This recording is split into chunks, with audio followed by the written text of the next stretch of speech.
Hello साथीभाइयों नमस्ते। फेरि पनि हजुरहरूको सामने एउटा सानै भिडियो लिएर आएको छु र आज मलाई बिहान बिहान फोन आएको थियो र फोन आएर भने भाइ मेरो वायरिङ सर्ट पर्छ भनेर। त म यहाँ आएँ, आएको बादमा हेरेको त पुरा तारहरू जलेको रहेछ।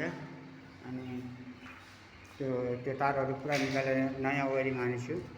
यहाँ हेर्नुहोस्, अहिले पुरा मिलाइदिएको छु। यो अहिले टोटल्ली मिलायो। अनि यो हाम्रो इन्भर्टर पोइन्ट बनाइदिएको छु। पहिला इन्भर्टर पोइन्ट पनि हालेको थिएन। अनि यता हेर्नुहोस्, यहाँको तारहरू, यो पुरानो तारहरू पुरा जलेको थियो।